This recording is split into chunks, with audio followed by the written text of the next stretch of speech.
Hello! Today I'm going to be talking about Anathem by science fiction writer Neal Stephenson. A writer who has respect not simply within the literary world, but within the scientific community as well. Notably, his work was made a required reading for the Xbox development team, if I'm not wrong, and his novel Cryptonomicon serves as something of a blueprint for what crypto would become. I think that this book was actually reviewed or covered to some capacity in the publication Nature, which is very uncommon. I first came upon Anathem by crudely browsing a bunch of greatest science fiction novels of all time lists where it made frequent appearances. Being a philosophy minor, it checked a lot of boxes for me. I have a great interest in science fiction as a means to better flesh out really compelling thought experiments. So despite its length, at about 937 pages, including a glossary and 3 different calculations to better reinforce your understanding of some of the concepts this book explains, I was still very on board for what Anathem had to offer. Anathem is set in a different cosmos from the one we live in, and depicts a world called Arbra, which developed its own culture and civilizations over thousands of years, divided by the Avowed, these people who devote their lives to the study of math and science, and the secular world outside their walls, which is ironically quite religious. The Avowed are actually largely either atheistic or deistic. Theology really doesn't work too heavily into what they build their lives around. But philosophy is maybe the most integral pillar of their everyday lives, and these Avowed constantly engage in thought experiments. Whenever they get into an exchange exploring these heady concepts, it's referred to as a dialogue. You know, they're doing the dialectic. Getting your ass handed to you in one of these debates is called getting planed. Notable within this book is just how many new words you are going to encounter. So I would strongly suggest, if you encounter something you don't know, the glossary is a really good way to make sure you have a firm understanding of the world that Stephenson constructs from the get-go. Because you're getting larger philosophical concepts filtered through a language that is already alien to our own. Historical figures and icons of thought within this world are referenced, but you won't have an idea of what they are analogous to as concerns our world, like people like Socrates, until they're better explained in an actual dialogue within the book. Before we've even really gone into the narrative, Anathem should impress to you as a very intellectual work. I want to emphasize that very early into this review because it seems to me to be what Stephenson is primarily concerned with. Though he has constructed a really compelling world and narrative as well to complement his ideas, I think the forefront of Anathem is actually this discourse around these larger ideas. If you're somebody who has a familiarity with philosophy prior to approaching this work, I think the greater amusement held in revisiting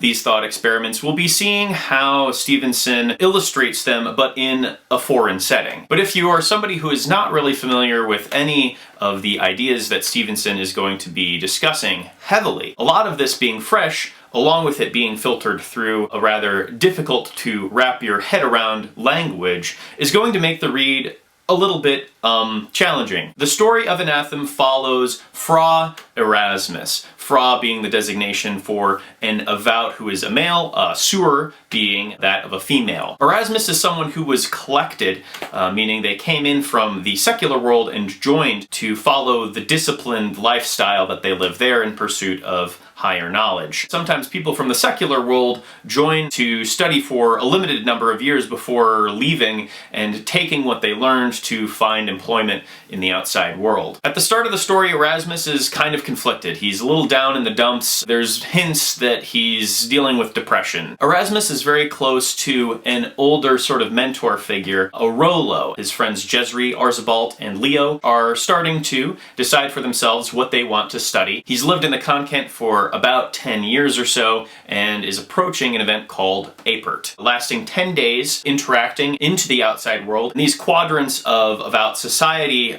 being divided by how long a duration passes between each Apert. 1 year, 10 years, 100 years, and 1,000 years, particularly the Thousanders having something of a mystique and intrigue to them because they haven't been interacted with in, at this point in the novel, almost 700 years. What if a culture was very isolationist but also interested in the exploration of math and science kind of for its own sake, almost as this ascetic lifestyle? Avowed are kind of synonymous with monks, but monks who don't worship, but, revere knowledge. People that have devoted themselves so wholly to the study of math and science that it kind of resembles taking a religious vow. Each content originates from a figure in their history known as a sant, a hybrid word between saint and savant. Somebody who is really revered because of the sacrifice they made or the school of thought that they pioneered, which over time developed a large following. It is illustrated pretty early that the lifestyle within these contents is rigid. The Avowed are not allowed material possessions outside of their robe,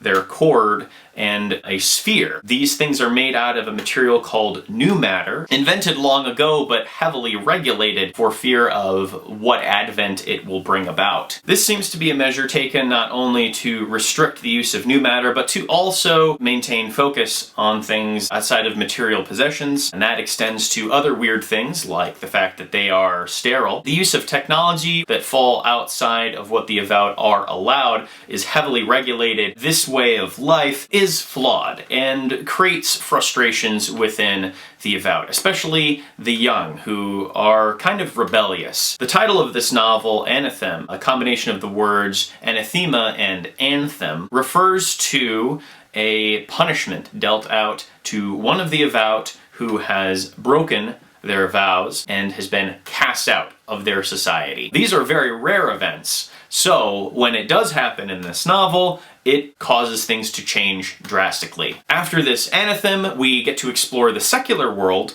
a lot more and see how they relate politically and culturally to the Avowed. This is where the novel truly evolved for me beyond its premise. And it did take about 300 pages for this to happen, but all of the first act of this novel is really essential in understanding its broader ideas explored in the latter half of the novel. We are taken out of this rather tranquil setting where some of the greatest offenses you can commit are just like possessing a kind of flower that shouldn't grow within inside the walls, to a world that is full of danger. While the second act of this novel is something of a rousing adventure story, the final third takes a lot of the concepts introduced in the first act and kind of melds it with a thrilling adventure narrative, whilst also retaining a significance on philosophical discourse. The ramifications of these dialogues between characters can have really big implications and affects not just the geopolitical landscape of Arbra, but the very existence of the planet itself. So there's a ton to unpack about this novel. I don't think I could really properly express my feelings about this work, though, without divulging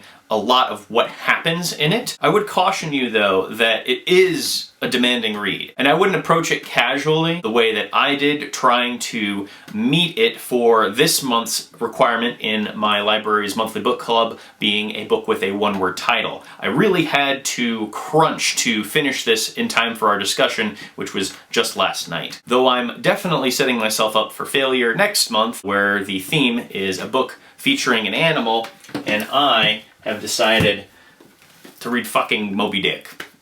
Fuck me. Despite my experience with Anathem being very positive for the most part, I also feel kind of conflicted about how it executes some of its ideas. I simultaneously find Stephenson to be a really adept writer when trying to communicate heady concepts. I found his writing kind of flat in other places, mostly as concerned the characters in this novel, who are serviceable and do have arcs, but arcs that are kind of muted and seem to me to be the backdrop to what the novel is more interested in, which are these dialogues, which I feel can run a little bit long in the tooth. Like, this book is very, very pedantic. and it is aware that it is pedantic. The main characters encounter people who are even more pedantic to them, and they annoy the shit out of them.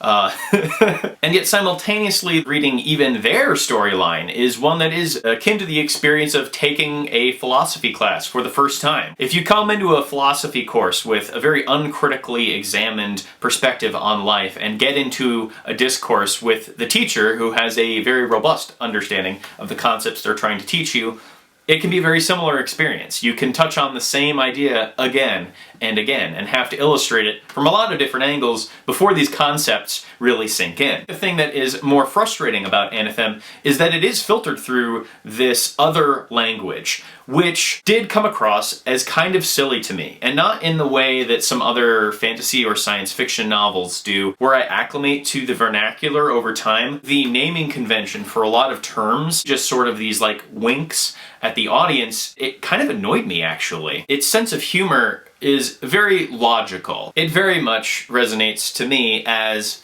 nerd humor. Stuff that I very consciously find funny, but doesn't make me laugh at all. It made me think, how far should an author truly try to take a fictional language as a way to illustrate the depth and cultural history of the fictional setting that they've drawn for us, for it to simultaneously be digestible, but also feel authentic to its world. It felt haphazardly constructed to a point where the history of this world, making references to real-world figures in our society, didn't seem internally consistent to me. But upon reaching the end of the book, once we get into the realm of quantum mechanics, it makes a little bit more sense. And in retrospect, quantum crosstalk has influenced the culture of this world in an ambiguous way. There are definitions given for the words that Stephenson frequently employs throughout this work, so your understanding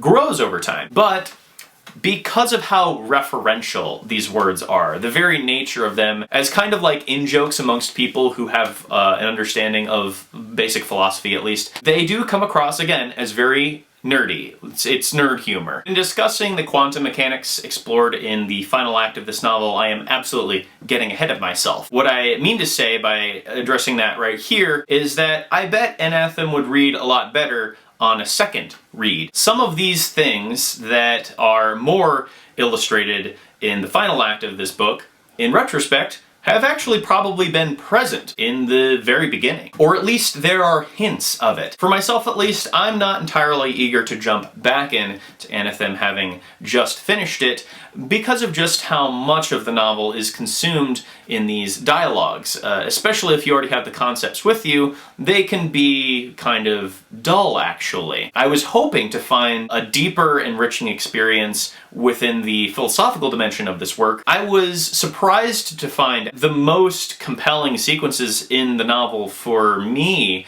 were these action sequences. I also feel that is where the pacing of the work really flourished. It was much faster to get through, despite probably consuming about the same amount of pages as these dialogues, which run on, for sure. My favorite parts of the novel are easily Erasmus's trek across the Arctic border in order to get into the country where he can find Rollo, who has been anathematized. The rotting of Orithena was absolutely stunning to read. Just how much of a violent upheaval it is. What a surprise coming in this story, which has been much lower stakes than we have witnessed so far, was a great injection of intrigue and excitement, and illustrated that there are consequences. Characters can die. Those deaths also are not arbitrary and have a great significance. And my favorite stretch of this book is probably chapter 11,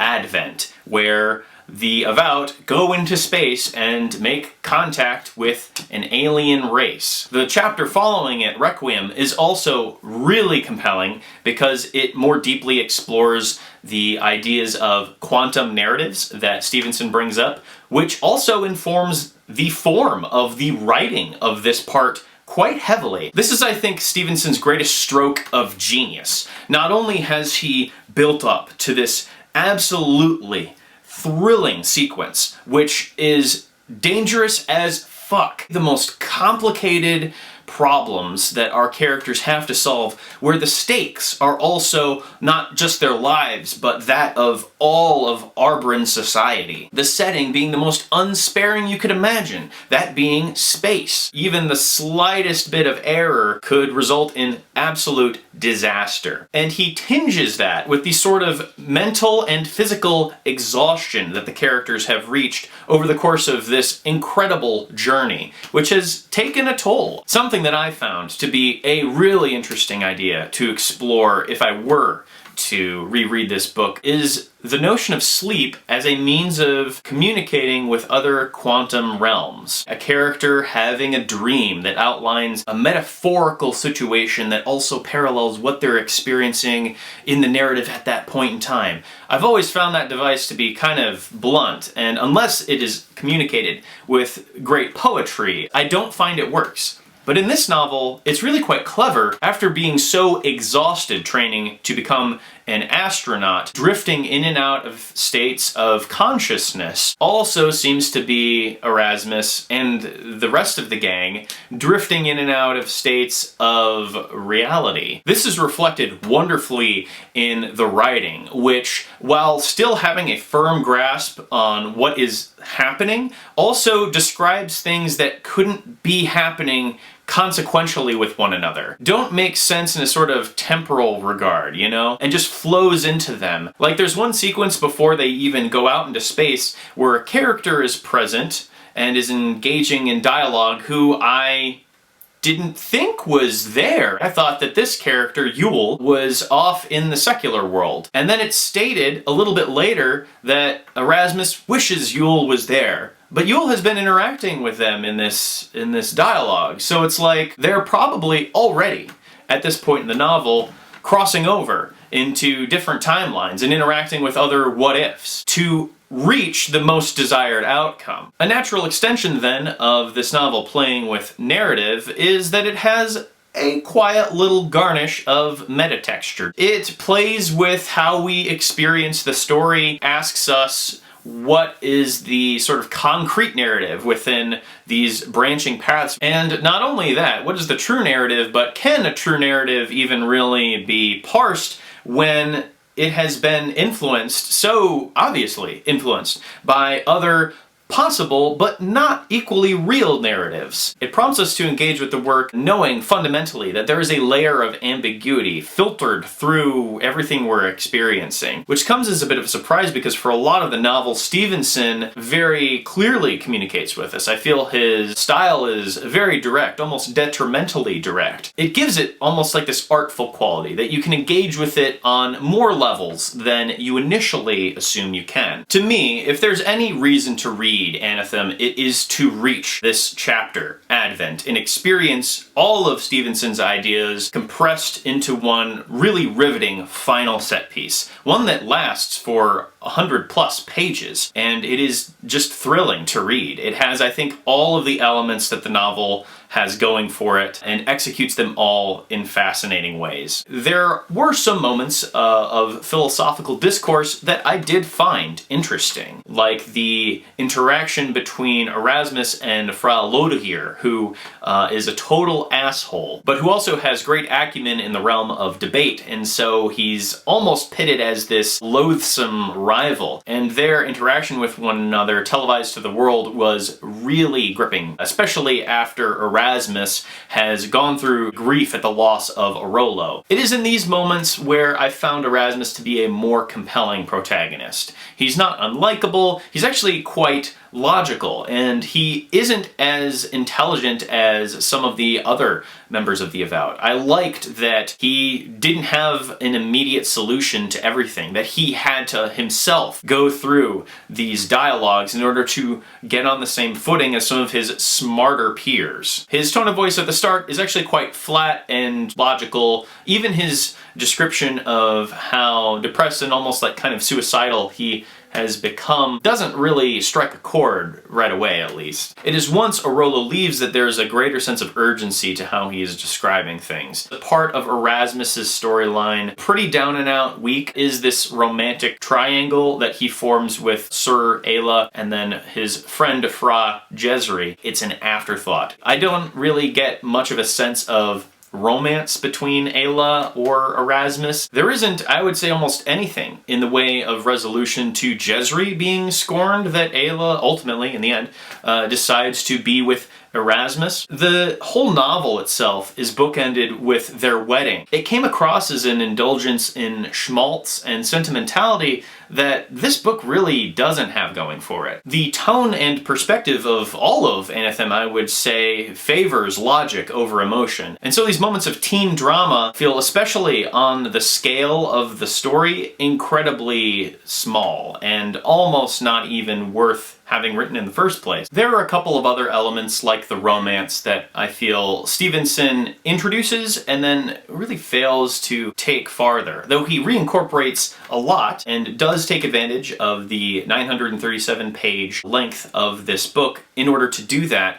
Some are just kind of abandoned. Like how Leo and Raz take on a project to recreate an historical battle on a riverbank through the use of growing weeds. It doesn't really go anywhere, outside of being simply a reference, but it is lingered on, I feel, much longer than it needs to have been. Some characters as well are not really given as much time, especially in the end, to conclude their storylines. Ganel Crade, or Ganel as they call him, I think had an interesting arc, but it's one that's only really explored in the second act, and that's pretty much it. And that outlines another issue I have with the novel just structurally, is that a lot of the parts feel rather contained. What carries over throughout each part are the concepts and the world building, but some of the ways that Stephenson illustrates the world building just linger too long and feel as if they're going to amount to more, and don't. There's a thought experiment early on involving nerve gas farting pink dragons. It's this moment of total nerd humor. It's brought up again conceptually in a later conversation with Arolo on Orthena, I believe. But this conversation is just indulged in so long, especially since it's supposed to be this kind of joke. It's supposed to be an absurd and kind of lighthearted thought experiment that Stephenson just keeps going with it for pages and pages. It kind of kills the sense of whimsy that it initially introduced. I think he's at his funniest when Erasmus is just making some sort of snide internal comment about what he's experiencing. Just a quick little quip is all he really needs to be funny. While quantum crosstalk can serve as a valid explanation for some of the odd and puzzling elements, I think that there are simply things he has overfed and underfed. And this really affected my experience reading Anathem as concerns the pacing. There were large stretches of this novel where I was just hooked, but there were also parts where I found it very difficult to maintain interest, especially as concerns the dialogue sections in the chapter Messal. Anathem to me was an experience of great, incredible, and ambitious highs and lows. Lows that weren't agonizing, but lows that were just simply kind of dull. Something that Stephenson is very consistently good at is introducing a fresh concept. For instance, the lives of the Avowed Society, one of the punishments they can incur is having the book thrown at them. The book being this giant tome where each chapter gets longer the more you are assigned. The assignment growing with the gravity of your offense, and the contents of the book being nonsense. This proving a good reprimand for an Avowed who highly prizes knowledge, though it is one that of course seems quite cruel and almost absurdly so, given an Avowed, depending on the gravity of what they've done, can spend years, maybe even lifetimes, just learning like 1,000 digits of pi. Stephenson is also adept at introducing new faiths that have sprung up in the secular society, and it ties into one of the more understated aspects of Erasmus's arc, getting to know these cultures in the outside world, and not just understanding their inner workings,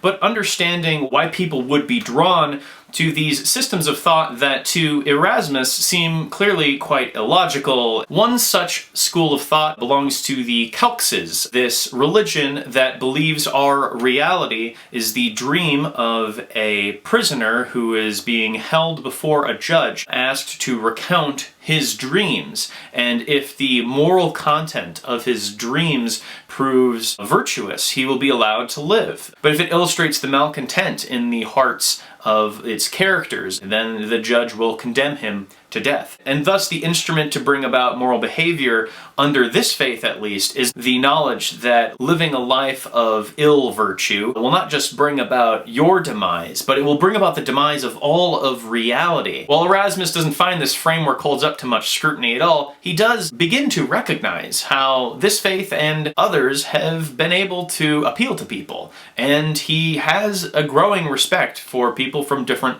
walks of life. I think one of the ultimate statements that Anathem makes is that people, they need to have these dialogues, which not only include secular and devout society, but also the new societies which we are introduced to. One of which, Lateran, I believe, is called Earth in one of the branching narratives in the latter half of the book. It is essential to try to find mutual means of communication and value. I think something that Stephenson kind of hints at is that grief is a very shared experience among societies. The most prominent alien character we encounter has lost their wife, and Erasmus is able to sympathize with his situation after having lost a Rollo. There's a lot more I could praise in the way that Stephenson introduces fun new ideas. Even just to mention something offhand is how the Avowed make wine. It was a fascinating description to read in and of itself. I cannot fault this novel for lacking means of mental stimulation. It is a novel that is overflowing with thought, one that I could easily categorize as a maximalist work, not just because of its length, but because of its content. I really respect Anathem and what it strives to be more than it ultimately is, though I also enjoy a lot of what it ends up being as well. I don't consider it to be a masterpiece. It was a little lackluster in places. I did admire enough of its ideas and execution to be open to reading another work from Stephenson in the future.